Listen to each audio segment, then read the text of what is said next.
मुझे ये मौका दिया कि मैं आप सभी से बात कर पाऊँ।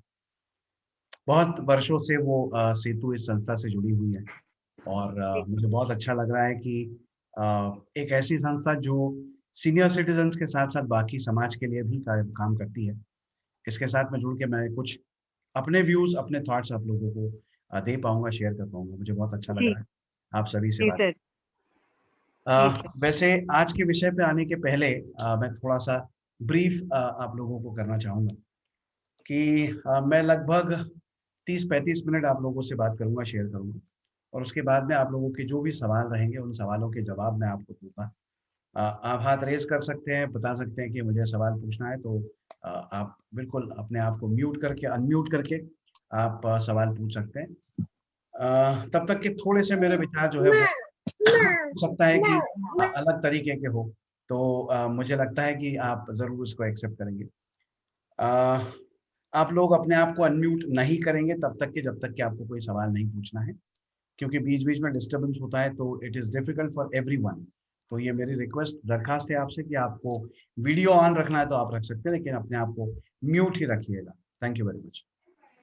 3 मेजर सवाल हैं जिनके ऊपर आज मुझे बोला गया है कि हमने बात करनी है या विचार देने हैं। उसमें से सबसे पहला जो सवाल है वो सवाल के लिए एक बहुत बेहतरीन स्टेटमेंट मैं बोलना चाहूँगा, जो मैंने कई वर्षों पहले पढ़ा था, सुना था, पढ़ा था, फिर उसके बाद में उसके ऊपर अमल करने की मैं कोशिश कर रहा हूँ। एरिस्टोटल सब जानते हैं, एरिस्टोटल कौन है? एक बड़े विचारवान फिलॉसोफर थे, ग्रीक फिलॉसोफर थे। उनका एक स्टेटमेंट है, वो कहते हैं nothing is right and wrong in this world. दुनिया में कोई भी चीज़ सही या गलत नहीं है, दुनिया में कोई भी चीज़ अच्छी या बुरी नहीं है। हम उसे कैसा देखते हैं इसके ऊपर डिपेंड करता है कि वो कैसी है। Nothing is right and wrong in this world, nothing is good और bad, it is how we look at. हमारा परसेप्शन जो है वो उस चीज को सही और गलत, अच्छा या बुरा बनाता है। तो आधुनिकीकरण से परिवार निखरा है या बिखरा है? मुझे लगता है कि इस सवाल का जवाब सबसे पहले अगर मैं दूं तो निखरना और बिखरना, इन 2 शब्दों का आप कैसे मतलब लगाते हैं उसके ऊपर डिपेंड करेगा कि परिवार सही मायने में निखरा है या बिखरा है। 50 साल पहले की अगर हम बात करें तो जॉइंट फैमिलीज़ थी, मैक्सिमम फैमिलीज़ जॉइंट फैमिलीज़ थी। परिवार एक साथ रहता था, कोई एक बिज़नेस करता था, उसमें लोग एन्जॉय करते थे, मज़ा करते थे। आई स्टिल रिमेंबर मेरी नानी के यहाँ मैं जाता था या मेरे दादा-दादी के पास जब हम साथ में रहते थे, तो we used to live in a joint family, बड़ा परिवार होता था। 27-28 लोग एक साथ खाना खाते थे, चाय पीते थे, मज़ा करते थे, एन्जॉय करते थे, सब एक काम के साथ जुड़े हुए थे। जैसे-जैसे नया एजुकेशन सिस्टम आया, जैसे-जैसे नए बिज़नेस के एवेन्यूज़ ओपन हुए, जैसे-जैसे बच्चों को लगने लगा कि ये घर, ये परिवार या ये जगह हमारे लिए छोटी पड़ रही है। मैं स ये बात को हाइलाइट करना चाहता हूँ। जगह हमारे लिए छोटी पड़ रही है। मुझे ऐसा लगता है कि हम इसी एक ग्रुप में से बिखरे नहीं हैं, हल्के से अलग होके अपने-अपने रास्ते ढूँढने की हमने कोशिश की है। हम 20 साल पहले आते हैं तो भी आपको यही दिखाई देगा। 50 साल पहले की जैसे मैंने बात की, तो 20 साल पहले भी अगर हम आते हैं तो ये हमें दिखाई देगा कि till then also there were joint families. भले ही 2 घरों में रहते थे, एक ही बिल्डिंग में रहते थे, एक ही अपार्टमेंट में या एक ही सोसाइटी में रहते थे, लेकिन आस-पास रहते थे and people were stick together, लोग एक-दूसरे के साथ जुड़े हुए थे। फंक्शन में सब साथ में आते थे, सब मिलते थे, एक-दूसरे का दुःख बाँटते थे, सुख-दुःख बाँटते थे, आई वुड से। मुझे लगता है कि आज डिस्टेंस जो है वो इतना बढ़ गया है। नागपुर सिटी में रहते हुए, नागपुर शहर में रहते हुए, घर के आस-पास में रहते हुए, ये कोरोना काल का अगर हम 1 साल का पीरियड अगर फिलहाल छोड़ दें, तो मुझे लगता है कि शहर के शहर में भी हम दूर हो गए हैं। बिखरे नहीं है लेकिन दूर हो गए हैं। बिखरने का मतलब मैं ये समझता हूँ कि एक-दूसरे से जुड़े हुए नहीं हैं, टूट चुके हैं। मुझे ऐसा लगता है कि हम टूटे नहीं हैं, हम थोड़े से कुछ समय के लिए अलग हुए हैं। वापिस वो दौर फिर से आ रहा है कि लोग एक-दूसरे के साथ जुड़ना चाहते हैं और शायद ये ऐसा प्लेटफ़ॉर्म जो आप देख रहे हैं, ये डिजिटल प्लेटफ़ॉर्म हमको एक साथ या एक जगह पे लेके आएगा। और मैं समझता हूँ कि ये बहुत अच्छा मौका है फिलहाल इस पर्टिकुलर सिचुएशन में। इसको हम आधुनिकीकरण का एक दूसरा रूप नहीं बोलेंगे, बिकॉज़ ये हर जगह हुआ है। ऐसा लगता नहीं है, हमें ऐसा अगर लगता होगा कि हिंदुस्तान में ये हुआ है, तो इट इज नॉट ट्रू। इसकी शुरुआत यूरोप में हुई, इसकी शुरुआत अमेरिका में हुई, इसकी शुरुआत जितने भी प्रगत देश है, इन सारे प्रगत देशों में भी ऐसा ही हुआ है। आज से 30, 35, 50 साल पहले हुआ है उनके यहाँ, हमारे थोड़ा सा लेट हुआ है। ये तो होना ही था, आज नहीं तो कल ये तो होना ही था। हम उसके लिए तैयार शायद नहीं थे, इसलिए ये हमें थोड़ा सा अटपटा महसूस हो रहा है। एलपीजी जिसको हम कहते हैं, लिबरलाइजेशन, प्राइवेटाइजेशन एंड ग्लोबलाइजेशन, इसके युग में अगर हम रहते हैं, और जैसा कि हम सब जानते हैं कि इसकी वजह से बहुत सारी डेवलपमेंट्स हुई है, शायद ये जो आज मैं आपसे बात कर रहा हूं, ये उसी एलपीजी का शायद नतीजा है। तो 100% ये बिखरा हुआ परिवार निखर सकता है, that is what I can say. कुछ समय पहले की बात है, जब लॉकडाउन इनिशियल फेज में था, पिछले साल की बात करें, मतलब अप्रैल मई की अगर हम बात करें, तो आई स्टिल रिमेंबर, हमारा पूरा परिवार जितने भी लोग हैं, मान लीजिए अकोला में है, अमरावती में है, औरंगाबाद में है, सभी जगह पे, मुंबई, पुणे, नासिक, अमेरिका, यूरोप में जहां जहां लोग बसे हुए हैं, सब एक दूसरे के साथ जुड़े थे इस डिजिटल प्लेटफॉर्म की वजह से। मुझे लगता है कि we need to restart thinking in a different way. हमारा परसेप्शन थोड़ा सा बदलने की जरूरत है, ऐसा मुझे लगता है। क्योंकि जब हम आधुनिकीकरण को दोषी मानते हैं या किसी और के ऊपर में ये सब थोपते हैं, तो मुझे लगता है कि ये सही नहीं होगा। अगर हम अपने आप को इस मामले में जोड़ दें, तो I think we are equally responsible, for what we say and for what we do. We should be equally responsible. और इसीलिए शायद निखरना और बिखरना, ये दो शब्दों को हम अलग तरीके से देखेंगे। इंडिविजुअल लेवल पे अगर आप देखिए, तो मतलब मैं जॉइंट फैमिली और न्यूक्लियर फैमिली के बारे में बहुत ज़्यादा बात नहीं करूंगा, क्योंकि सभी जानते हैं उसके एडवांटेजेस और डिसएडवांटेजेस क्या है। लेकिन इंडिविजुअल लेवल पे अगर मुझे अपने आप को ग्रूम करना है या डेवलप करना है, या मुझे किसी जिम्मेदारी में पढ़ना है या जिम्मेदारी उठाना है, तो ऑब्वियसली मुझे इंडिपेंडेंट होना पड़ेगा। चाचा जी सब कर लेंगे, ताऊ जी फूफा जी वो देख लेंगे, बड़े भैया ये देख लेंगे, बुआ जी ये देख लेंगे, तो बाप क्या करोगे?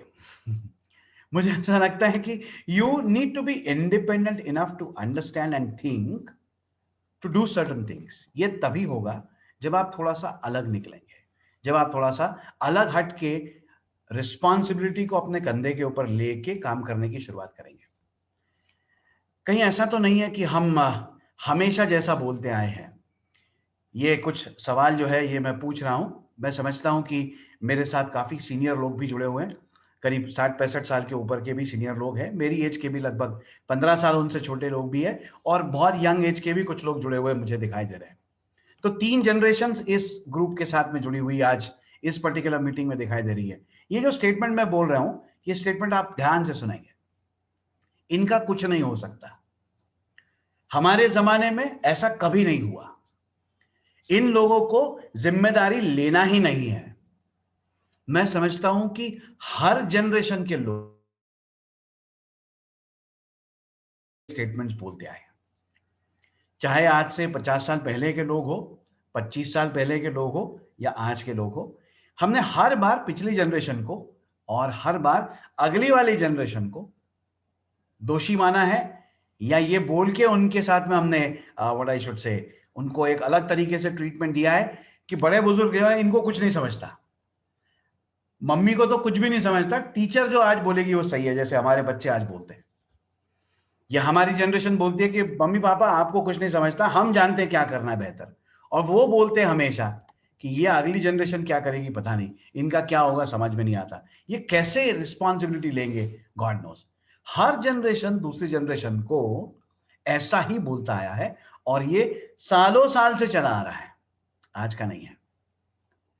मेरे पिताजी को उनके पिताजी ने भी यही डायलॉग दिया था, मेरे पिताजी ने भी मुझे यही डायलॉग दिया, और शायद मैं भी अपने बच्चों को आज यही डायलॉग दे रहा हूं कि इनका पता नहीं क्या होगा, सुबह दोपहर शाम मोबाइल पे लगे रहते हैं, इनका पता नहीं क्या होगा। मुझे ऐसा लगता है कि जैसे हमारे पेरेंट्स बोलते थे कि ये अपने दोस्तों के साथ ही जिंदगी गुजारेगा, ऐसा लगता है, इसका पता नहीं क्या होगा, अपनी जिंदगी में ये कुछ करेगा कि नहीं करेगा मालूम नहीं। तो उनके पिताजी को भी कभी किसी ने उसके पिताजी को भी बोला होगा, है ना। तो मुझे ऐसा लगता है कि we need to understand that every next generation, पाश्चात्य और पुरातन की अगर हम बात करें तो क्या ही सही है और क्या गलत है, एवरी नेक्स्ट जनरेशन से something about the earlier generation, और अगली जनरेशन, पिछली वाली जो जनरेशन है, वो अगली जनरेशन के बारे में बोलते आई है और बोलते रहेगी। दो वर्ड्स बोल रहा हूं, ये दोनों वर्ड्स बहुत इंपॉर्टेंट है। एक है मटेरियलिस्टिक। मटेरियलिस्टिक का मतलब होता है कि हमको सारी चीजें चाहिए, और एक है इंडिविजुअलिस्टिक। तो हमारा आज का जो अप्रोच है वो मटेरियलिस्टिक भी है और इंडिविजुअलिस्टिक भी है। देखिए, थोड़ा सोच के देखिए, जब ज्वाइंट फैमिली होती थी हमारी, तो हमारे घर में एक टेलीफोन होता था। वो टेलीफोन की घंटी बजती थी तो सारे बच्चे दौड़ के आते थे, ये फोन आया, फोन आया, फोन आया, पता नहीं किसका फोन है, फोन आया। फिर चाचा जी का फोन आया, पापा का फोन आया, दादाजी के लिए किसी का फोन आया, एंड सो ऑन। फिर उसको बुलाया जाए, या हो सकता है पड़ोसी के लिए किसी का फोन आया हो। अवेलेबिलिटी ऑफ रिसोर्सेस तब कंपैरेटिवली कम थे। आज हर घर में, हर रूम में एक टेलीविजन है। अब टीवी तो बहुत दूर की बात है, छोड़ दीजिए टीवी को फिलहाल। हर इंडिविजुअल के पास में एक लैपटॉप या टैबलेट है, या हर इंडिविजुअल के पास में अपना अपना मोबाइल है। Everybody is having an independence and freedom to have everything whatever he wants to and wishes to. तो चीजें बहुत इजीली अवेलेबल हो गई।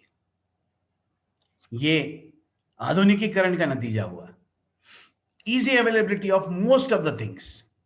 जितने लोग घर में हैं उतनी गाड़ियां घर में हैं, गाड़ियां रखने को जगह नहीं है। इतवारी महल, गांधी बाग में आप जाके देखिए, 80% गाड़ियां रास्ते पे खड़ी है, गारंटी है मेरी। घर के अंदर में गाड़ियां रखने को जगह नहीं, इतनी गाड़ियां हो गई। फिर भी हमको नई गाड़ी चाहिए, बड़ी गाड़ी चाहिए, because we have become materialistic. Individual rooms में एसी है, अपना एसी, अपना मोबाइल, अपना लैपटॉप, अपनी जिंदगी, अपने दोस्त, अपना सब कुछ। तो ये इंडिविजुअल से हम ग्रुप में कैसे आएंगे? Big question mark for me, मेरे लिए बहुत बड़ा सवाल है। और शायद यही सवाल आप सबके मन में या सबके दिमाग में है कि हमारे आज की जनरेशन को, या हमारी जो डिजिटल जनरेशन, जो मोबाइल के साथ में या लैपटॉप के साथ में या इंटरनेट के जमाने में पैदा हुई जनरेशन है, इस जनरेशन को अब इन गैजेट से, इन खिलौनों से दूर कैसे रखा जाए? आज न्यूज़पेपर में इतवार में एक एडवर्टीजमेंट मैंने देखी। टॉयज बनाने का एक वर्कशॉप है, उसकी 1/4 पेज की इतवार में एडवर्टीजमेंट है। करीब 40-50 हजार रुपए की एडवर्टीजमेंट शायद होगी वो। तो आई वाज सरप्राइज्ड कि यार, बच्चों को इन गैजेट से दूर रखने के लिए भी आज हमको एक अलग कैटेगरी के, अलग टाइप के एफर्ट्स लेने की अब जरूरत पड़ने लगी है शायद। और मुझे लगता है कि ये सबकी नीड है अभी अभी की, और ये नीड क्रिएट करने वाले हम ही हैं। We are equally responsible for creating this need. ठीक है, अब ऐसा है कि ये नीड इतनी ज्यादा क्यों क्रिएट हुई है कि वो, मतलब पहले वांट थी, अब नीड है, और उस नीड को अभी और वांट में क्रिएट हो रहा है। मतलब ट्रांसफॉर्मेशन जो है उसका, वो वांट में और हो रहा है कि एवरीबडी वांट्स अ स्मार्टफोन। हम बोलते कभी कभी मजाक मजाक में कि लोग बेवकूफ हो गए, मोबाइल फोन स्मार्ट हो गए। तो मुझे ऐसा लगता है कि वाकई में लोग बेवकूफ हो रहे हैं या बन रहे हैं, and telephones are becoming much more smarter. तो ये आधुनिकीकरण का नतीजा नहीं है, ये अवेलेबिलिटी ऑफ रिसोर्सेस का नतीजा है, ऐसा मेरा मानना है। हर चीज इजीली अवेलेबल होने से उसकी कीमत या उसका इंपॉर्टेंस जो है वो कम हो गया है। आप एक छोटा सा एग्जाम्पल लो, यहां दादाजी भी है, दादी जी भी है, बहुत सारे लोग हैं, सीनियर लोग हैं। आपका मोबाइल कितनी बार गिर के फूट गया है? आपके मोबाइल का स्क्रीन जो है वो कितनी बार टूटा है? मुझे याद नहीं। मैं 3.5 साल से एक मोबाइल यूज कर रहा हूं, 12,500 रुपए का मोबाइल है, बड़े साइज का मोबाइल है। अब तक के उसका स्क्रीन नहीं फूटा है, जबकि मेरे दोनों बच्चों के मोबाइल के स्क्रीन फूट चुके हैं, और माँ बाप उसको 2,500-3,000 3,000 रुपए देके रिपेयर करवा चुके हैं। एक तो फोन रिप्लेस कर चुके हैं। ये गलती बच्चों की है या मेरी है, ये मुझे एक बार सोचना पड़ेगा। That's the reason why I said ना कि two more things are very important. Number one is price and number second is cost. जिसको हम कहते हैं कीमत, उसको हम बोलेंगे प्राइस, और उसी को हम बोलेंगे वैल्यू। लगती कॉस्ट ही है, लेकिन वैल्यू और प्राइस, इन दोनों में फर्क जो है वो जब तक कि हमारी अगली जनरेशन को समझ में नहीं आएगा तब तक कि उनमें वो रिस्पॉन्सिबिलिटी नहीं आएगी। मेरा बेटा अभी कार चलाने लगा है, तो मैं उसको बोलता हूं कि कार अपने लिए बनी है। इसका ये मतलब नहीं कि कार में जितने स्क्रैचेस आए उतने आते रहे। रिस्पॉन्सिबिलिटी होनी चाहिए। रिस्पॉन्सिबिलिटी तभी आएगी जब हम रिस्पॉन्सिबिलिटी देंगे। अब वो टाइम शायद गया जब बच्चे अपनी रिस्पॉन्सिबिलिटी ले लेते हैं कि चलो मैं बिल भर देता हूं। अब सब डिजिटल हो गया है। टीवी में एडवर्टीजमेंट से लेके तो सबको ये बताता है कि घर में बैठे बैठे सारी चीजें होती है, और लॉकडाउन ने हमको ये सिखा दिया है, साल भर में हमने ये सीख लिया है कि सब कुछ घर में बैठे बैठे हो सकता है। Everything can happen at home. खाना भी घर में आता है, बिल भी घर से भरा जा सकता है, और हर चीज घर से हो सकती है। ये हमने पिछले एक साल भर में सीखा है, और मुझे ऐसा लगता है कि सही में हो सकता है। बहुत सारी चीजें घर में बैठे बैठे हो सकती है, तो जिम्मेदारियां क्यों नहीं दी जाए? Why not the younger generation be given certain responsibilities which they will fulfill? I guarantee they will fulfill. इसके लिए एक वर्ड बहुत हमारे लिए इंपॉर्टेंट है, इसको हम कहते हैं patience. We need to develop and we need to have lots and lots of patience. शायद ये पेशेंस ही नहीं है, या शायद ये पेशेंस ही कम होता जा रहा है। नाव नहीं रे लिखेड़ा तक ना पंचायत। और ये पेशेंस जो है, ये पेशेंस इसलिए जरूरी है क्योंकि हम अपनी एंजाइटी को अपनी अगली जनरेशन में परकोलेट करते हैं। मतलब ये कि मेरी जो एंजाइटी है, काम जल्दी होना चाहिए, रिकॉर्डिंग होती है तो मैंने बोले बराबर काम होना चाहिए। पापा ने बोला इमीडिएटली वो काम होना चाहिए, मम्मी ने बोला इमीडिएटली वो काम होना चाहिए। तो हमारी जो एंजाइटी है काम न टाइम पे होने की, हमारी जो एंजाइटी है वो एंजाइटी परकोलेट होती है अपने बच्चों में। फॉर्चुनेटली हम प्री स्कूल रन करते हैं। लास्ट ईयर तक के we were having a pre school, and Sneha madam used to take care of the pre schools. तो छोटे छोटे बच्चे हमारे आते थे, 2.5 साल के 3 साल के बच्चे प्री स्कूल में आते थे, और हम देखते थे कि वो बच्चे जो है बड़े रेस्टलेस होते हैं। हम ये ऑब्जर्व करके एनालाइज करते थे कि बच्चे की एंजाइटी जो है वो उसकी मम्मी के साथ में जुड़ी हुई है, और 100% माता जी जितनी एंग्शियस होगी उतना बच्चा भी एंग्शियस होता है। And that is the sole reason why there is a conflict. ये घर घर की कहानी है, हमारे घर में भी ऐसा ही होता है। वो थोड़ा कम होता होगा, बाकी घरों में शायद ज्यादा होता होगा। मम्मी पापा का कॉन्फ्लिक्ट कहां शुरू होता है? इंडिविजुअल चीजों से कॉन्फ्लिक्ट नहीं शुरू होता है। कॉन्फ्लिक्ट शुरू होता है कि आप उसको कुछ नहीं बोलते हो। मैं कितनी बार उसको बोलूं, आप उसको कुछ नहीं बोलते हो। You don't say anything to him या हर, है ना, उसको कुछ नहीं बोलते हो। मैंने ही बोलना चाहिए हर चीज, मतलब मैं ही बुरी बनूं, आप अच्छे अच्छे रहो। अब ये कॉन्फ्लिक्ट आज का थोड़ी है, ये कॉन्फ्लिक्ट तो सालों साल से चला आ रहा है, क्योंकि बेसिक नेचर में डिफरेंस है। मम्मी चाहती है कि कल्चर जो है, मम्मी चाहती है रिस्पॉन्सिबिलिटी जो है, मम्मी चाहती है कि उनका बच्चा जो है वो अपने आप से सारी चीजें करना शुरू करे। पापा जानते हैं कि वो करेगा, आज नहीं कल करेगा, थोड़ा समय के बाद करेगा, लेकिन मम्मी चाहती है कि वो इमीडिएटली करे। That is the sole reason why there is a conflict. इसको हम मतभेद बोलेंगे, है ना। तो ये मतभेद जो है मम्मी पापा में रहते हैं, और इसका एडवांटेज हमारे आज के बच्चे जो है वो लेना बहुत अच्छे से जानते हैं। इसके लिए 2 और कंसेप्ट्स हैं जो मुझे लगता है कि आपको थोड़ी सी समझनी भी चाहिए और थोड़ा सा अलग तरीके से उसके ऊपर विचार करना चाहिए। एक को बोलते हैं हम रूट कंसेप्ट, और एक को बोलते हैं हम रूफ कंसेप्ट, ठीक है ना। अब ये 2 कंसेप्ट में थोड़ा सा इलैबोरेट करता हूं। हम जानते हैं कि जड़ें जितनी मजबूत हो, जड़ें जितनी गहरी हो, जड़ें जितनी अंदर तक के जाए, पेड़ उतना ही बड़ा हो सकता है, पेड़ उतना ही स्टेबल हो सकता है, पेड़ उतना ही मजबूत हो सकता है। हम जानते हैं, और हम ये भी जानते हैं कि जड़ें अगर मजबूत नहीं है, जड़ें अगर गहरी गई हुई नहीं है जमीन के अंदर, तो थोड़ी सी हवा आंधी भी आए, थोड़ी सी समस्या जीवन में आ जाए, थोड़ा सा प्रॉब्लम आ जाए, तो पेड़ जो है गिर जाएगा। झुक जाएगा।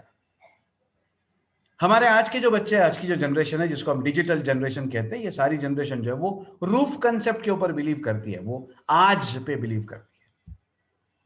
आज का दिन कैसा जाएगा मेरा, इसके ऊपर मेरा पूरा कंसंट्रेशन रहता है। कल की चिंता, आपको याद है आपकी मम्मी पोस्टल डिपार्टमेंट में रिकरिंग डिपॉजिट डाला करती थी, 100 रुपए महीने का, 200 रुपए महीने का, सालों साल तक के वो रिकरिंग डिपॉजिट चलता था। मुझे याद है, मुझे अच्छे से याद है। हमारे आज के बच्चों को रिकरिंग डिपॉजिट बोलो तो समझ में नहीं आता, कंसेप्ट ही समझ में नहीं आती। वो बोलते फिक्स डिपॉजिट में डालो तो ठीक है, आज ब्याज मिलेगा। आज की बात करो, कल की बात मत करो। Don't talk about tomorrow, talk about today. We want to live in today. ये जो आज के जीने वाले लोग हैं ना, मैं समझता हूं ये आज के जीने वाले लोग रूफ कंसेप्ट के साथ जुड़े हुए हैं, वो रूट कंसेप्ट के साथ जुड़े हुए नहीं है। लेकिन कहीं मुझे ये ठाम विश्वास है अपने आप पर, अपनी जनरेशन पर, हमारे समकालीन या हमारे साथ वाले एज वाले जितने भी ग्रुप के लोग हैं, उनके ऊपर मुझे ठाम विश्वास है कि we are still with the root concept.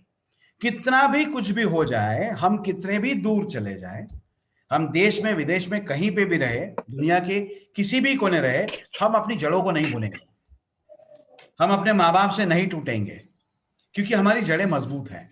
हमारे थॉट्स, हमारा कल्चर, हमारे अंदर जो चीजें इन्फ्यूज की गई है वो इतनी स्ट्रांग है कि हम अब नहीं हटने वाले। और मुझे लगता है कि ये जो ग्रुप हमको दिखाई दे रहा है, या ये जो ग्रुप जुड़ा हुआ है, मुझे एक दादाजी दिख रहे हैं जो अपने पोते को कोई गिफ्ट बांधने की कला सिखा रहे हैं। और वो पोता भी ये वीडियो देखते देखते, आप सब अगर देख रहे हो तो I can observe that, and I think something is wonderful happening. मतलब मेरे सामने ये जीता जाता उदाहरण मुझे यहाँ दिखाई दे रहा है, लाइव टेलीकास्ट यहाँ दिखाई दे रहा है, बच्चा भी देख रहा है और दादाजी भी देख रहे हैं। मुझे लगता है कि ये जो चीज है, this is what is root concept. वो बच्चा गारंटी के साथ मैं बोलता हूं अपनी जड़ों को कभी नहीं छोड़ेगा। आई हैव रेड समवेयर, मैंने बहुत सालों पहले ये चीज सुनी थी। आई हियर आई फॉरगेट, मैं सुनता हूं मैं भूल जाता हूं। I see I learn something, but I do and I understand.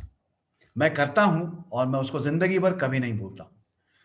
मुझे ऐसा लगता है कि हमारे जितने भी दादा दादी या नाना नानी, जितने भी हमारे सीनियर लोग हैं या सीनियर सिटीजन्स जो अभी यहां मुझे सुन रहे हैं, वो ये जानते हैं कि पोता मोबाइल खेलता भी होगा तो भी दादा ने स्टोरी सुनने के लिए अगर बुलाया तो वो 100% मोबाइल बाजू में रखेगा और आएगा आपके पास, बशर्ते दादा ने अपने आप को अपग्रेड किया है, अपनी स्टोरी को मॉडिफाई किया है और मॉडिफाई करके वो स्टोरी को सुना रहे हैं। मुझे लगता है कि this is what we need to have, this is what we need to change. We need to change our perspective, we need to change our thought process as a young generation और as a senior generation. We need to upgrade ourselves according to this generation. इस generation के साथ में match करने के लिए हमको अपनी रफ्तार थोड़ी सी बढ़ानी पड़ेगी, थोड़ी सी। पूरी तरह से उनके जैसा शायद नहीं होना है। अभी मैं एक सिंपल एग्जांपल देता हूं। हम लोग 10 लोग, पिछले जनवरी तक के हम लोग 10 लोग एक ही परिवार में रहते थे, भाई, उसकी वाइफ, उसकी बच्चियां, मैं, मेरी वाइफ और दोनों बच्चे और मम्मी पापा, हम सब साथ में एक साथ एक जगह पे काव काव पार्टी, बम मजा आती थी, अभी भी आती है। महीने में 2 बार 3 बार। अभी हम लोग कुछ समय के लिए for certain reasons we are living little away from the joint family, but मुझे ऐसा लगता है कि वो बॉन्डिंग जो है ना, जिसको हम निखरना कहते हैं, तो वो बॉन्डिंग बहुत इंपॉर्टेंट है। और वो बॉन्डिंग जो है वो रूट से ही आएगी, वो रूफ से नहीं आएगी। अमेरिका में ऐसा बोला जाता है, अगर आपके रिश्तेदार कोई यूएस में रहने वाले हैं तो आप जानते हैं, और अगर रहने वाले नहीं है तो आप जान लीजिए, पड़ोसी के घर जाना है बच्चों को लेके तो उसका अपॉइंटमेंट लेना पड़ता है। मुझे लगता है आज भी हमारे यहां धीरे धीरे करते हुए वो कंसेप्ट आ रहा है। मैं तो शाम को अपने दोस्तों के यहाँ पे बिंदास चले जाता हूं बगैर फोन किए, जाके दरवाजा खटखटाता हूं, घंटी बजाता हूं, कैसे क्या बोले तो आ गया, चाय पिलाओ।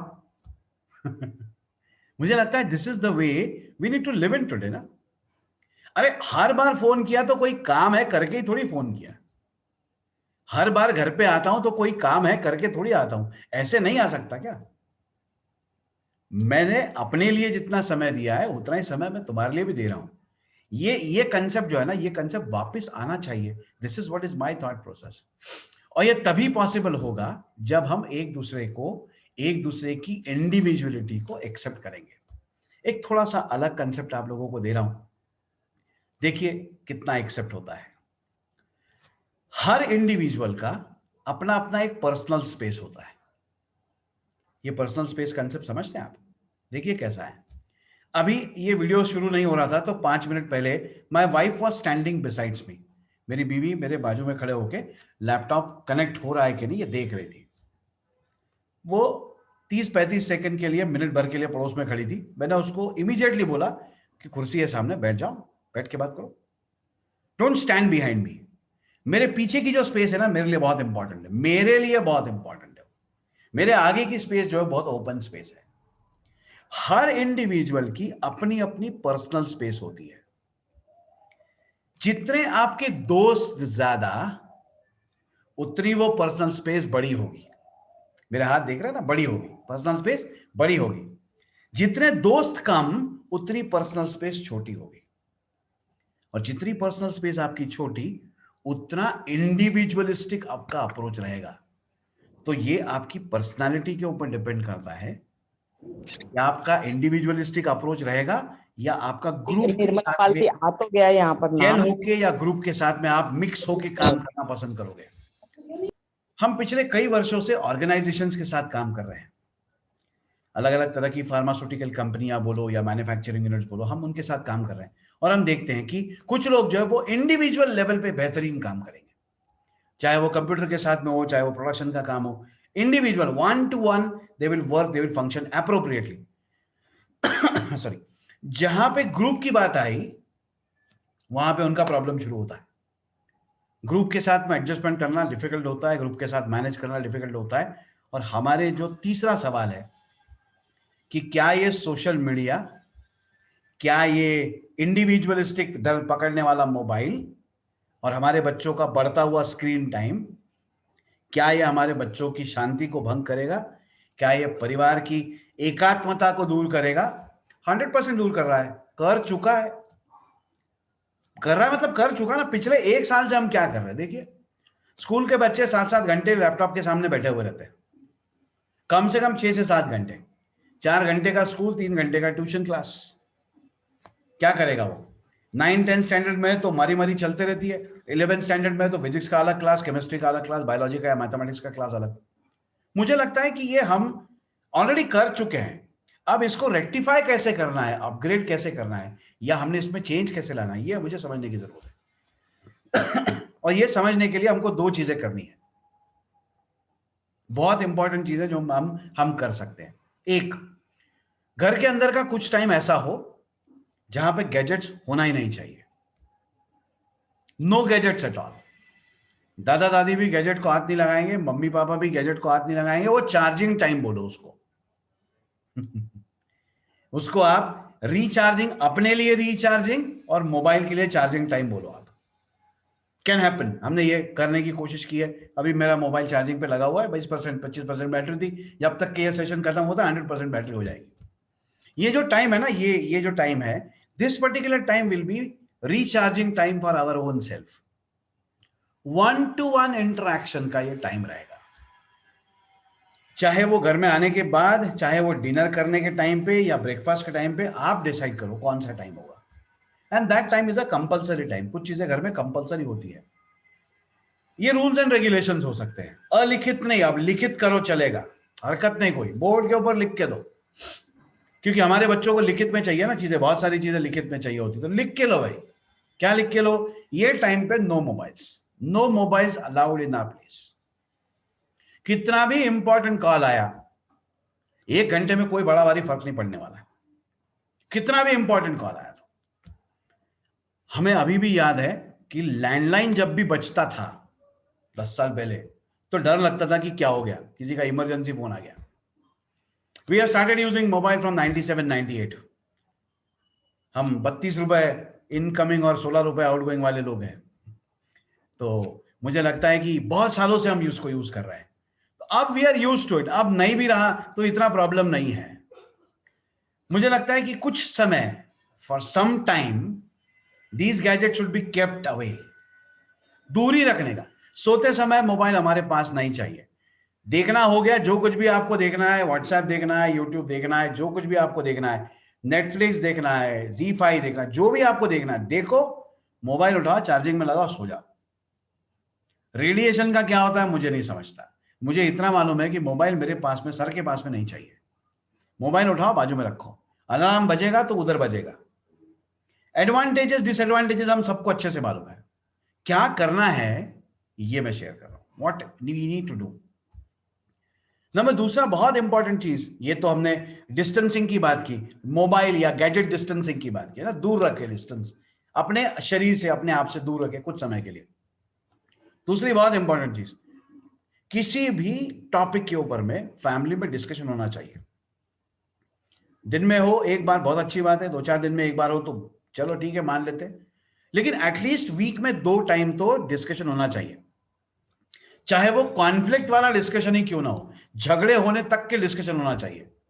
मतलब राहुल गांधी अच्छे हैं या नरेंद्र मोदी अच्छे हैं या देश में इकोनॉमी अच्छी है देश की, क्या हो रहा है, what exactly is happening, everybody should be a part of it. ये डिस्कशन जितना ज्यादा होगा, मुझे लगता है कि आपके व्यूज आपके बच्चों के साथ में मैच भले ही नहीं करें, कम से कम एक दूसरे के सामने व्यूज रखने की आदत लगेगी।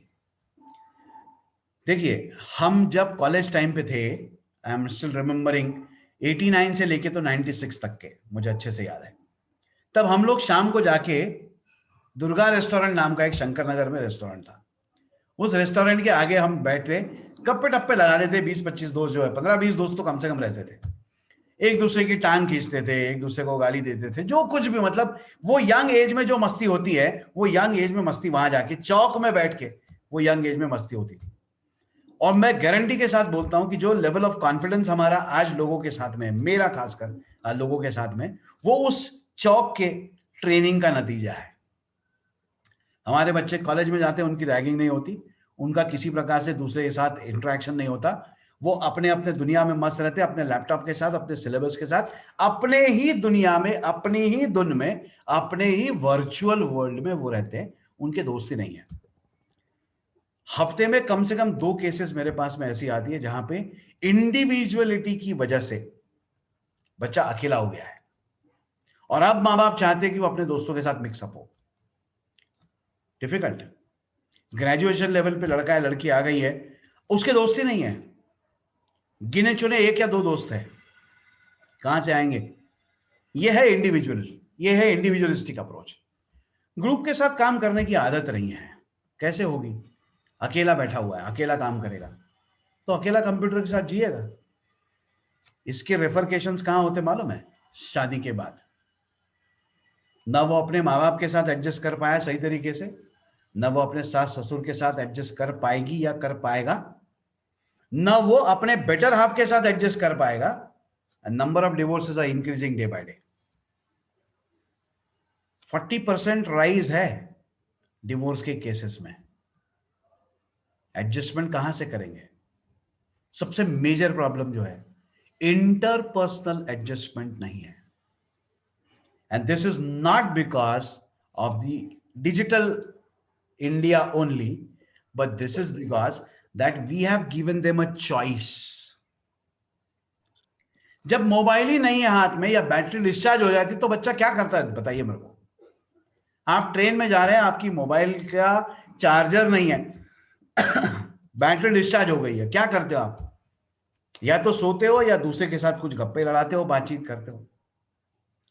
अनफॉर्चुनेटली बोलूंगा मैं, 2019 में मैं सिंगापुर गया था, वहां की मेट्रो में पिन ड्रॉप साइलेंस था, सिर्फ गाड़ी की आवाज आ रही थी, एक भी आदमी दूसरे के साथ बात नहीं कर रहा था, सब अपने अपने मोबाइल के ऊपर लगे हुए थे, एवरीवन। हम गिने चुने 3 लोग थे जो एक दूसरे के साथ बात कर रहे थे, जो ट्रैवलर्स थे, इंडिया से आए हुए थे। And it was very surprising and shocking for me कि लोग एक दूसरे के साथ इंटरेक्शन करना ही भूल गए। कैसे बात करते हैं दूसरे के साथ, ये अगर समझ में नहीं आया तो अपने मन की बात कैसे बताएगा? This is where we as a society, we as a group of learned and educated people we as a people who can think rationally need to think right now. अगर हमने अभी नहीं सोचा तो मुझे लगता है कि 10 साल के बाद हम और प्रॉब्लम में आने वाले हैं, और ये प्रॉब्लम इतना एग्रेवेट होगा जो हम नहीं समझ सकते अभी. ये कॉम्प्लिकेशंस और बढ़ने वाले हैं. तो let us be little aware now and let us start working on that. 2 solutions मैंने इसके प्रोबेबल दिए. सॉल्यूशन नंबर 1, जो संस्कार हमने दिए हैं वो संस्कार बराबर दिए गए हैं, इसके ऊपर विश्वास हमारा है. और जो कुछ भी अभी तक के हमने अपने बच्चों के साथ शेयर किया है उसमें थोड़ी सी बाइंडिंग लाने की जरूरत है कि घर में एक समय ऐसा हो जहां पे सारे मोबाइल चार्जिंग पे हो और हम लोग रिचार्ज अपने आप को कर ले, एक दूसरे के साथ शेयर करके, बैठ के, गप्पे करके, बातचीत करके. बाकी तो जिंदगी भर अपना अपना काम चलता रहेगा, मोबाइल अपना अपना अपने पास ही रहेगा, नो प्रॉब्लम. पर ये टाइम जो है, ये टाइम कंपलसरी घर में मोबाइल सब चार्जिंग पे लगा के बैठेंगे. नंबर 1. नंबर 2, अगेन बहुत इंपॉर्टेंट, हफ्ते में कम से कम 2 दिन ऐसे हो जहां पे किसी एक विषय के ऊपर, पॉलिटिकल इशू हो, साइंटिफिक इशू हो, एजुकेशनल इशू हो, जो कुछ भी आपको डिस्कस करना है वो हम जनरल टॉपिक के ऊपर डिस्कशन करेंगे, जिससे हमारा एक्सप्रेशन का व्यू जो है, या हम कैसा एक्सप्रेस करते हैं, वो हम अपने अपने विचार एक दूसरे के सामने रखेंगे. And will share, will talk, will discuss, will fight, जो भी हमको करना है, वैचारिक मतभेद जो भी हमारे होंगे वो चलेगा, एक्सेप्टेबल. इससे मुझे लगता है कि हमारी मनस शांति जो है वो बरकरार रहेगी, और हमारा मेंटल हेल्थ जो है वो अगर अच्छा रहा तो ऑब्वियसली हमारा फिजिकल हेल्थ भी अच्छा रहेगा. मुझे लगता है कि बहुत सारी चीजें मैंने आपसे शेयर की है. एरिस्टोटल के राइट एंड रॉन्ग वाले थॉट प्रोसेस से, हमारे परसेप्शन से, मैंने आपको 2 प्रोबेबल सॉल्यूशंस तक के लेके आया हूं. कभी समस्या कोई आती है आपको तो एक मोबाइल नंबर दे रहा हूं आपको. जिंदगी में पैसे छोड़ के आप कभी भी इस मोबाइल नंबर पे मुझे संपर्क कर सकते हो, 9822219879, है ना. मोबाइल नंबर आप पुतला मैडम से भी ले सकते हैं, and the group already knows, 9822219879. आपके सवालों के जवाब के साथ में मैं समझता हूं कि सेशन और ज्यादा आगे बढ़ेगा. इंडिविजुअल लेवल के सवाल है तो भी चलेंगे, या जनरल सवाल है आपके तो भी चलेंगे. ये डिस्कशन जो है ये आगे हम कंटिन्यू करते हैं आप लोगों के सवाल के साथ में. किसी को सवाल पूछना है तो वो पूछ सकता है. You can surely ask the questions. Yes, the session is open for question answers.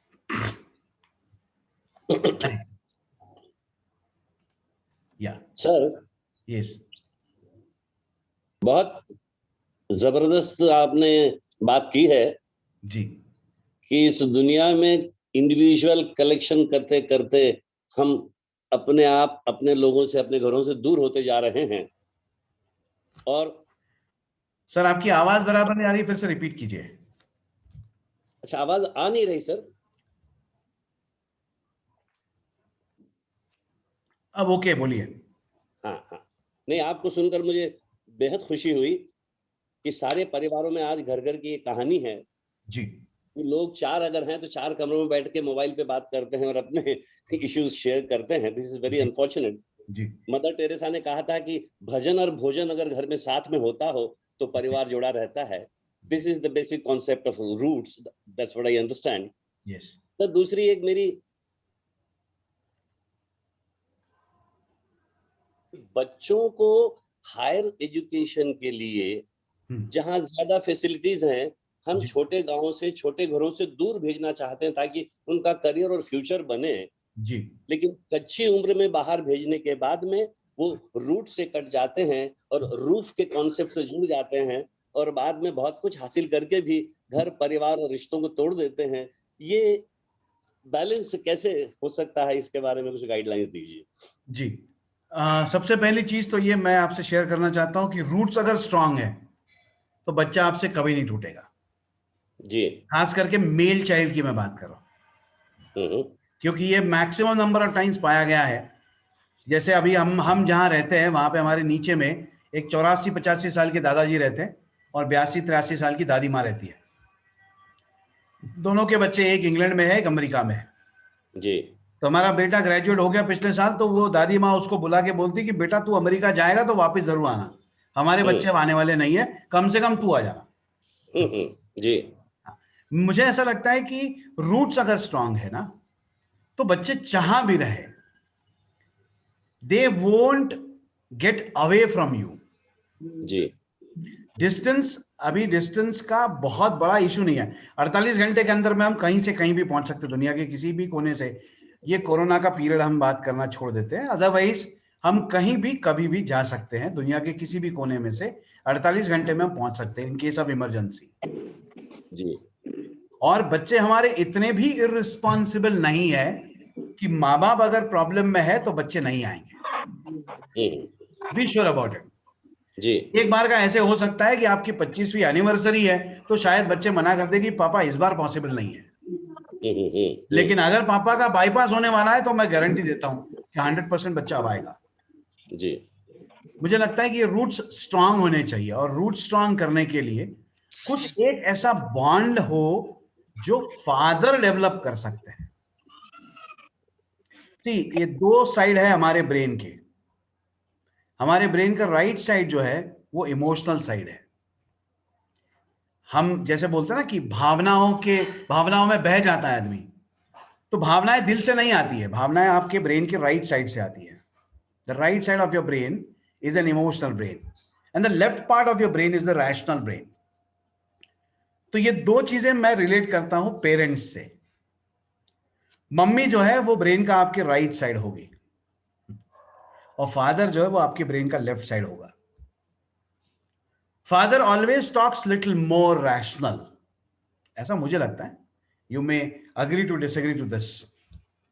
Mother जो है वो थोड़ी इमोशनल होती है, वो ब्लैकमेल भी करेगी बच्चे के भलाई के लिए, तो इमोशनली ब्लैकमेल करेगी कि यार मेरे लिए तो कम से कम ऐसा कर ले। बाप ऐसा नहीं बोलेगा।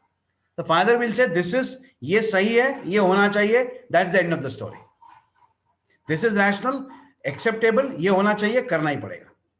Mummy won't say this. अगर वो बोलती भी है और बच्चा नहीं करता है तो मम्मी थोड़ा सा उसको इमोशनलिटी की तरफ लेके जाती है। तो मुझे लगता है कि ये दोनों साइड जो ब्रेन के है ना, वो एक साथ अगर काम करेंगे तो बच्चे कभी आप लोगों से या हमसे कभी नहीं टूटेंगे। और लड़कियां तो टूट ही नहीं सकती है, वो इतनी स्ट्रांगली जुड़ी होती है, वे घूम फिर के कभी भी आ ही जाती है बराबर। या एनीथिंग एल्स, कुछ और सवाल? सर मैं एक बात बोलना चाहती हूँ। हाँ जी बोलिए आशा जी। से जुड़े हुए रहे तो से जुड़े हुए रहे की बात। हम 2 दादा दादी, 2 बेटे, 2 बहुएं और 4 नाती पोती, मगर सब इतने जुड़े हुए आपस में कि एक में के बगैर रह ही नहीं सकते बच्चे भी।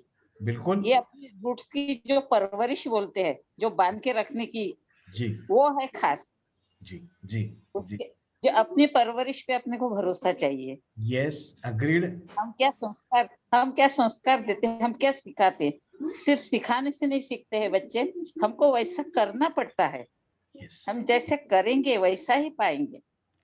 बच्चे हम लोग बच्चों की 10 बात सुनेंगे तो वो अपनी हर बात सुनना ही सुनना है।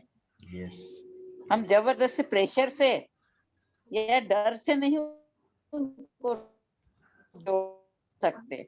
जी बिल्कुल बिल्कुल। मुझे बहुत अच्छे से याद है, हम छोटे गांव से आए हुए अकोला से, मगर अभी एक साथ में जी। हाँ जी बोलिए, कुछ बोल रहे थे आप। हम छोटे गांव से आए हुए, 3 जगह थे हमारे। हम अकोला में रहते थे, मेरा एक बेटा पुणे में एमबीए है, एक बेटा बेंगलोर में था जी। फिर सबको साथ में रहना था, अलग किसी को ही रहना नहीं था, बहुओं को भी नहीं और बेटों को भी नहीं जी। फिर हमने पुणे सिटी चुना, और आज बहुत अच्छे से एक में के आपस के बगैर कोई रह नहीं सकता, और साथ में रहने से जो बेनिफिट है वो अकेले रहने में नहीं है, ये सबको समझ में आया है। 100% आई एग्री विथ यू। लेकिन सिचुएशंस लाइफ में हर बार ऐसे नहीं होती है। जैसे आपके साथ फॉर्चुनेटली सिचुएशंस थी, हर बार ऐसी सिचुएशंस सबके साथ नहीं होगी, है ना? तो मुझे लगता है कि जैसे आप बोल रहे हैं कि जो इनपुट्स हम देते हैं, जो भी इनपुट्स हम देते हैं ना, वो इनपुट्स बहुत इंपॉर्टेंट है। आशा जी, आपकी आवाज कट रही है। दूसरे घर से अपनी परवरिश पे अपने को भरोसा चाहिए। क्या संस्कार दे रहे, क्या सिखा रहे बच्चों को, वो अपना देख के सीखेंगे। हमने अपने माँ बाप के साथ में कैसा व्यवहार किया जी, जो रूट्स बोल रहे हैं आप जी, हम जो करते हैं वो देख देख के ही सीखते हैं बच्चे। जी, बिल्कुल बिल्कुल, अपन पढ़ा नहीं सकते, उनको सिखा नहीं सकते, वो देखेंगे, वो अनुकरण करेंगे और जिंदगी भर लाइफ टाइम करेंगे वैसे। उसमें कोई गुंजाइश नहीं है कि वो कुछ नहीं करेंगे। अब आशा जी, समस्या ये है कि आपने जो करना था वो कर लिया। हाँ, आपने जो इनपुट्स आपके बच्चों को देने थे वो इनपुट्स आपने दे दिए, ठीक है। अब आपके जो बच्चे वो उनके बच्चों को कैसे इनपुट्स देते हैं, इसके ऊपर बहुत कुछ डिपेंड करेगा ना। उससे भी परवरिश अच्छी कर रहे हैं हमारे बच्चे, उन बच्चों अच्छी कर रहे हैं तो बहुत अच्छी बात है, बिल्कुल मैं मना नहीं करता हूँ। आपके बच्चे बहुत अच्छे से परवरिश कर रहे हैं उनके बच्चों की, लेकिन ये एक एक्सेप्शन हो सकता है। ये एक एक्सेप्शन हो सकता है। मैं एक एग्जांपल देता हूँ, समझने की कोशिश कीजिए। सबका आपस में हमारे मामा जी और पूरा परिवार जो है वो जॉइंट फैमिली था। आवाज गई। हाँ, आवाज आपकी कट रही है। हमारे मामा जी और उनका परिवार पूरा जॉइंट फैमिली था। बच्चे बड़े हो गए, अब एक बच्चा मुंबई में है, उसकी शादी हो गई। लड़का कंप्यूटर वाला है, सॉफ्टवेयर कंपनी में काम करता है, उसकी वाइफ भी सॉफ्टवेयर कंपनी में काम करती है। दोनों सुबह 9 बजे जाते, रात को 9:30 बजे वापस आते हैं। सुबह 9 बजे दोनों ऑफिस के लिए जाते हैं, रात को 9:30 बजे घर पे आते हैं। तो वो जो घर है उनका, मतलब वो जो फ्लैट उन्होंने वहां लिया हुआ है, वो फ्लैट रात को सोने के लिए खाली होता है। आते समय खाने के लिए कुछ लेके आते हैं, क्योंकि दोनों थके हुए होते हैं। लगभग 12 घंटे काम करने के बाद में आदमी वैसे ही पस्त हो जाता है, और मुंबई जैसे सिटी में तो पूरी वाट लग जाती है। उनकी शादी को अभी 3.5 साल हो चुके हैं। माँ बाप गांव से वहां जा नहीं सकते, और बच्चे अपना काम धंधा छोड़ के माँ बाप के पास में आ नहीं सकते। सिचुएशंस देखिए कैसी होती है। 3.5 साल हो गए, उनको कोई बच्चा नहीं है, उनको कोई बेटा बेटी नहीं है। माँ बाप के चाहने के बाद भी वो बोलते कि पापा थोड़ा सा रुक जाओ, मम्मी थोड़ा सा रुक जाओ, let us stabilize, let us stabilize. 27 साल 28 साल के हो चुके हैं अभी दोनों बच्चे, और मतलब उसकी वाइफ दोनों। मुझे ऐसा लगता है कि ये सिचुएशन जो है, ये बहुत सारे परिवारों में ये सिचुएशन हो सकती है। It's a very good thing that if you are living in a joint family, किस्मत वाले हैं। वही मैं कह रहा हूँ, it's a great thing in your family that you are still living together. बहुत अच्छी बात है, लेकिन हर फैमिली में ऐसा नहीं होगा। तो ये लोग क्या करेंगे, मुझे लगता है कि this is what is the crux of today story. आपके अड़ोस पड़ोस में अगर कोई ऐसा रहता है तो उनके साथ संवाद कीजिए, उनके साथ चर्चा कीजिए। उन बच्चों के साथ, यंग जनरेशन के बच्चों के साथ में आप जरूर जाके डिस्कस कीजिए। भले ही वो इनको इनिशियली इंटरफियरेंस लगे, उनसे हमेशा वही कहता है, हमने एक साथ कैसे रखा है वही बताते हैं उनको जी। भले ही ये वो इन लोगों को, उन बच्चों को साथ में कैसा इंटरफियरेंस लगेगा, लेकिन फिर भी कुछ समय के बाद में उनको वो रियलाइज होगा कि नहीं, ये पड़ोस की दादी माँ जो है या पड़ोस के दादाजी जो है, वो आते हैं, बैठते हैं, बात करते हैं, तो वो अपना एक सपोर्ट है। ठीक है ना? या एनी अदर क्वेश्चन, किसी और का कोई सवाल हो? Amar sir, this is Sandeep here. हाँ संदीप, बोलिए। सर, सेशन बहुत अच्छा रहा। I wanted to talk about, मतलब फैमिली स्ट्रक्चर के बारे में आपने बात रखी है क्या? मतलब ऐसा लगता है कि the way you are proposing values की बात, उससे तो साथ में रहना अच्छा है, which means if it is possible then joint family may work, if it works out then it is good for everybody's benefit. yes, सबकी सिचुएशन अलग होती है ना जी। तो इसमें मतलब एक मदर साइड होती है, एक फादर साइड होती है जी। तो इज मतलब वन वे और द अदर प्रेफर्ड, या मतलब both sides try to pull each other, right? कि वो उधर चलते हैं, हम उधर चलते हैं, उधर चल के रहते हैं। तो sometimes that becomes a tussle. Any guidelines around it, or any pointers you can share maybe in the next session? If this is not the right session, maybe नहीं, the this can be structure of the right session family. to talk about it. मुझे नहीं लगता कि इसमें कोई problem है। Tussle जो होती है ना, देखिए अपनी फैमिली के साथ अपना अफिलिएशन ऑब्वियसली ज्यादा रहने वाला है। जैसे मेरे माँ बाप के साथ मेरा बॉन्डिंग और मेरी वाइफ के माँ बाप के साथ उसका बॉन्डिंग, ये दोनों का अलग अलग लेवल पे रहेगा, ठीक है। ट्रू। अब उसमें सीन ऐसा है कि I want my parents to be along with me and she wants her parents to be along with her. True. ठीक है, तो आप क्या सोचते हो इसके ऊपर डिपेंड करेगा। मैं ये इसलिए बोल रहा हूं क्योंकि ये इंडिविजुअल का प्रॉब्लम परसेप्शन के साथ में रहने वाला है। I was equally close to my father-in-law as I am close to my father. मेरे पापा आज भी मुझसे घंटा 2 घंटा कंफर्टेबली बैठ के चर्चा करते हैं किसी भी विषय पर, और मैं भी जा के उनके पास में चाय पीता हूं, बैठता हूं, दिमाग वो मेरा खाते हैं, मैं उनका खाता हूं। And the same case was applicable till my father-in-law was alive. He used to call me anytime he wanted to and I used to go to his place. And same is the case with my wife as well. ये हमारा perception है। कौन साथ में रहेगा that will depend on the situation.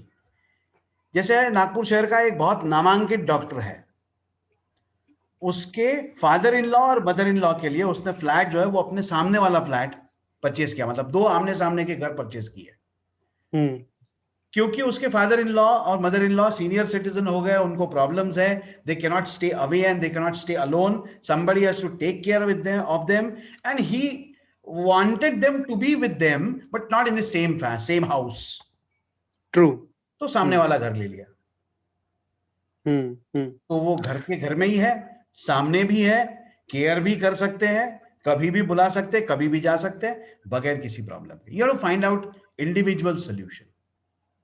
So it sounds like the way you are describing is that living in the same house or in the same छत के नीचे is not that important. What is important is कि भाव मिलना ज्यादा जरूरी है। Yes, 100%। उसके हिसाब से इंडिविजुअल सॉल्यूशन के अलग-अलग निकल सकते हैं। जी, अभी कुलकर्णी करके एक परिवार है जो नागपुर शहर में छत्रपति नगर में रहता है। 3 भाई है, माँ बाप है, तीनों की अपनी अपनी फैमिली है, बच्चे बड़े हो गए, तीनों का करीब 5000 स्क्वायर फीट की जगह थी। उन्होंने बिल्डिंग कंस्ट्रक्ट की 3 फ्लोर्स की। करेक्ट। हर फ्लोर पे किचन अलग है, जब चाहिए तब एक दूसरे के घर जाते हैं। मम्मी पापा को जहां चाहिए, जिसके पास चाहिए वो जाके रहते हैं। Are you from Nagpur? Yeah, I belong to Nagpur. I see. And almost all everywhere, जहां पे भी अभी जॉइंट फैमिलीज है ना, बिलीव मी, अगर एक छत के नीचे आप रहते हो तो बहुत अच्छी बात है। एक किचन में खाना बनता है 25 लोगों का, बहुत अच्छी बात है। लेकिन अगर नहीं पॉसिबल है तो 2 किचन भी हो सकते ना। सर एक बार नंबर आप दोबारा रिपीट कर दूं क्या? 9822198879। जी Sandeep ji. Thank you so much sir. Thank you. Welcome. Any other question you have? Otherwise हम किसी दूसरे समय किसी दूसरे विषय के ऊपर फिर बात करेंगे। सभी विभूजन से नम्र निवेदन है, अपना मन खोल के दिल से पूछ सकते हैं हम सर के साथ। सर ने बहुत ही आसान शब्दों में हमें कैसे हमारे दादा दादी से क्या सीख लेनी है, बहुत अच्छी से डिटेल्स में समझाया है। प्लीज आप सब अपने क्वेश्चन पूछिए, लेकिन एक एक करके माइक अनम्यूट कीजिए। मैम जरा इस सर का नंबर ग्रुप में डाल दीजिएगा ना, मैं लिख नहीं पाई। हाँ डाल देंगे ग्रुप में। जय श्री कृष्ण। और कोई कुछ पूछना चाह रहे हैं? कृष्णा जी कुछ पूछना चाहते हैं। नमस्कार अमर जी। नमस्कार जी, बोलिए। आपने बहुत अच्छे से बातें कही, बहुत दिल से बातें कही, आपका बहुत बहुत धन्यवाद सर जी। जी। और आशा दादी जी से उनकी बातें सुनकर भी बहुत अच्छा लगा। आशा जी ने जो भी बातें कही और उनका परिवार जो साथ में रहता है जी, और उनका बात करने का ढंग, और एक दादाजी थे जो अपने पोते के साथ कुछ कर रहे थे yes. वो देख के भी बहुत अच्छा लगा। यस। मेरे पिताजी भी अपने पोतों के साथ पोतियों के साथ यही करते हैं जी। तो ये सब देख के बहुत अच्छा लगा। और आपसे फिर से मुलाकात होगी, हम कल भी रहेंगे, परसों भी रहेंगे। Yes, sure. तो हम बहुत प्रभावित हैं आपकी बातों से। धन्यवाद sir. Thank you very much. Thank you sir. Yes, thank you so much. फिर मिलते हैं। धन्यवाद सर। धन्यवाद सर। जय श्री कृष्ण। जय श्री कृष्ण। सर 1-2 क्वेश्चंस और आए हैं जी बोलिए। कि हम इतनी फास्ट लाइफ में भी कैसे दोनों इसमें मैनेज करें, फैमिली और अपने बच्चों के साथ कैसे दोनों इसको ये कर सकते हैं? टाइम स्लॉट मैनेज करना है, हम उसको switch on switch off concept कहते हैं। See fortunately I am into a educational institution, तो हमारे लिए टाइम का बाइंडिंग होता है। सुबह 8 बजे जाके हम 3 बजे तक के कॉलेज में मान लो रहते हैं, सो 3 के बाद में हमको कॉलेज का वैसे देखा जाए तो कोई काम नहीं होता। But those who are into business, ये लोग ताने मारते हो या कुछ भी बोलते हो, पूना के लोग या वर्धा के लोग मैं समझता हूं बड़े खुशकिस्मत है, 1 बजे से 4 बजे तक के घर में रहते हैं। वर्धा वाले लोग भी वैसे ही है। मुझे लगता है कि you need to have a binding. धंधा अच्छी बात है ना, पैसा कमाना चाहिए, बिल्कुल बिल्कुल बुरा नहीं है, nothing wrong in earning money and earning huge amount of money, no problem at all, लेकिन कोई टाइम बाइंडिंग होना चाहिए। प्रायोरिटाइज करना बहुत जरूरी है, और इसके लिए ये स्विच ऑन स्विच ऑफ जो है ना बहुत इंपॉर्टेंट है। घर से बाहर जाते तो घर का स्विच ऑफ करके जाने का, और घर के अंदर में आते तो काम धंधे का स्विच ऑफ करके आने का। बिजनेस का टाइम सुबह 9 बजे, घर में आने के बाद बच्चों का टाइम शुरू। मेरा दोस्त है जिसके एक बहुत बड़ा नागपुर सिटी में फैमिली मतलब फार्मेसी का बहुत बड़ा दुकान है। रात को 12 बजे तक दुकान शुरू रहता है, सुबह 7 बजे दुकान खुलता है। ह्यूज शॉप, मतलब 5-7 लाख रुपए का रोज का उसका काउंटर होगा कम से कम।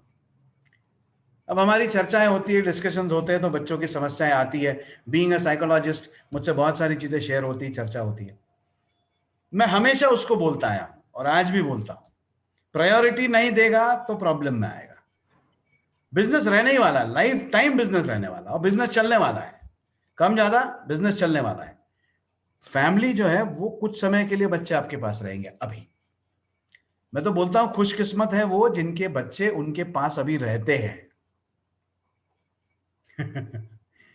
एंड वो नहीं रहेंगे ये मान के ही हम चले कि वो अपने अपने पंख पसार के उड़ने वाले हैं। कभी ना कभी वो जिंदगी में अपनी जिंदगी जीने के लिए वो इंडिपेंडेंट होने वाले हैं।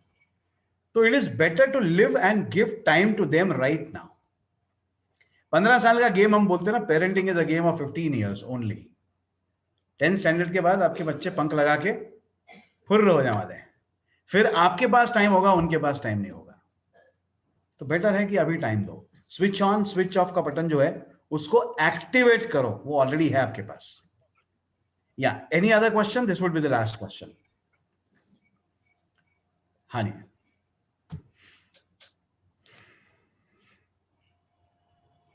मैं अर्चना राठी पूना से। जी बोलिए।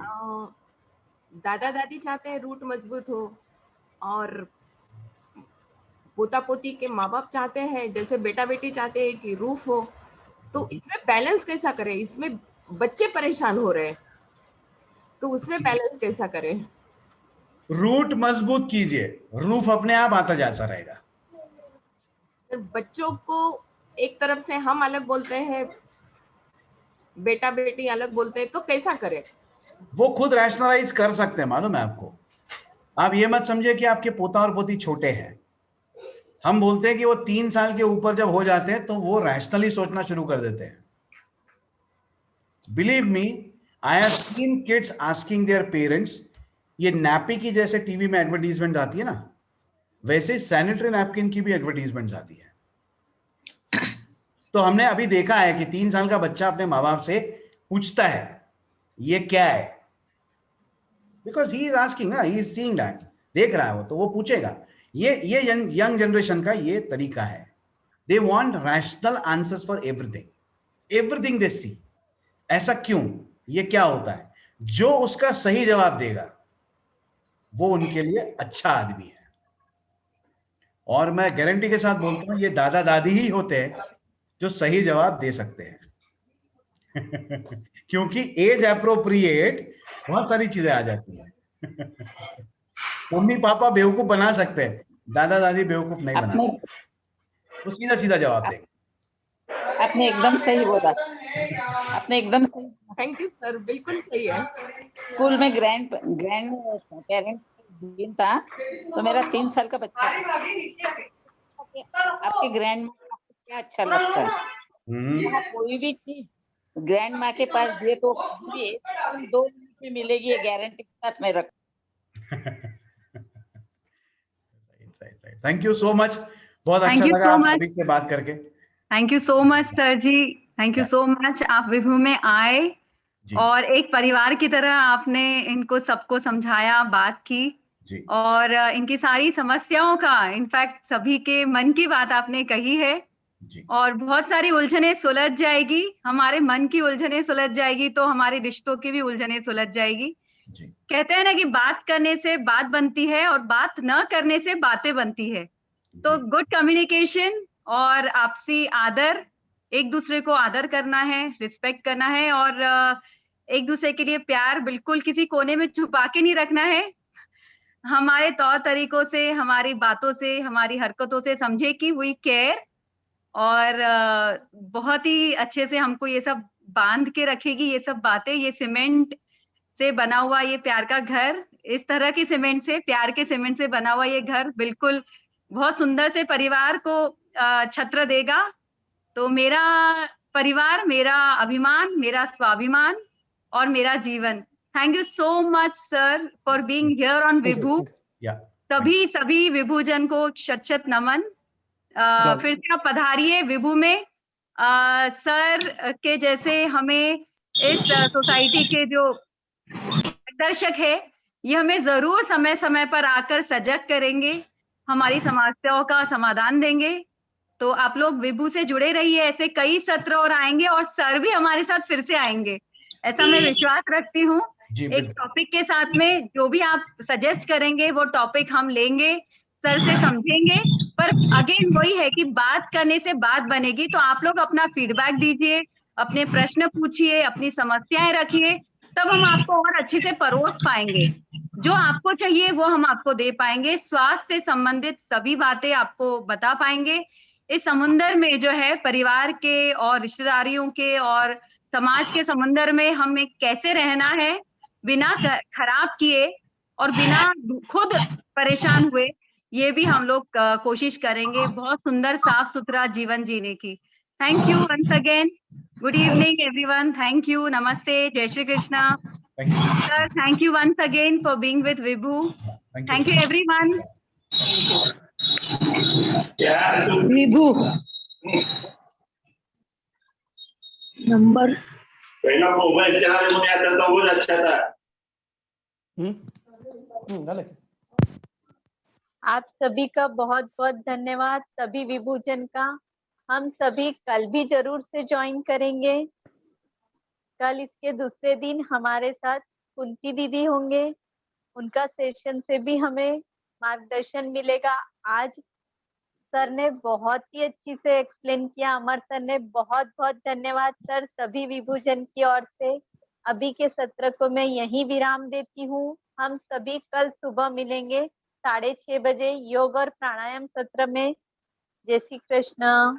सभी को मैं कहना चाहूंगी कि आप लोग के पास में विभू का नंबर है क्या, तो आप लोग विभू ग्रुप में ज्वाइन हो सकते हैं सभी लोग, तो ज्यादा आपको कोई नोटिफिकेशन मिस ना हो जाए। तो अभी हम लोग का लेडीज लोगों के लिए भी एक मनस्वी कार्यक्रम आ रहा है, बहुत अच्छा 7 डेज का। सारे डॉक्टर्स, एक्सपर्ट्स दोपहर में 3 से 4 सेशंस लेने वाले हैं। ये भी विष्णु लक्ष्मी फाउंडेशन की तरफ से निशुल्क एक शिविर होने वाला है। अभी अंतर्राष्ट्रीय महिला दिवस है 8 मार्च को, तो उसी उपलक्ष्य में बहुत अच्छी अच्छी जानकारी मिलने वाली है। तो आप लोग जो नंबर है विभू का, आप लोग नोट कर लीजिए, मैं बोलती हूँ 91, आप सब नोट कर लीजिए 9168691234। इस नंबर को नोट कर लीजिए, सेव कर लीजिए और आप इस जो भी ये विभू ग्रुप में आप ज्वाइन कर सकते हैं। आप अपना नाम दीजिए व्हाट्सएप के ऊपर में, तो आपको ग्रुप में जोड़ दिया जाएगा। तो आगे के जो भी सेशंस है उसके बारे में आपको जानकारी मिलती रहेगी। तो आप लोग ये जो फाउंडेशन है, नागपुर से ये फाउंडेशन है, इस फाउंडेशन के जो प्रेरणा स्रोत हैं वो खुद डॉक्टर थे, दोनों भी, डॉक्टर विष्णुदास जी भुतड़ा, मेरे ससुर जी, और डॉक्टर मिसेस विजय लक्ष्मी जी भुतड़ा। तो उनकी स्मृति में ही यह फाउंडेशन बनाया गया है। वो मेडिकल कॉलेज के डीन होकर रिटायर हुए थे, दोनों रेडियोलॉजिस्ट थे, और समाज में उन्होंने स्वास्थ्य के प्रति बहुत सारा योगदान दिया हुआ है अपने पूरे जीवन काल में। तो उन्हीं की धरोहर को आगे रखते हुए थोड़ा थोड़ा एक छोटे छोटे कदम शुरू किए हैं, और आज बहुत सौभाग्यशाली महसूस कर रही हूँ मैं फाउंडेशन की तरफ से, मैं डॉक्टर रानी भुतड़ा, कि आप लोग सब जुड़े, और आपको यहाँ से जो भी कुछ थोड़ा बहुत अगर लाभ होता है तो यह फाउंडेशन धन्य हो गया, ये मैं समझूंगी।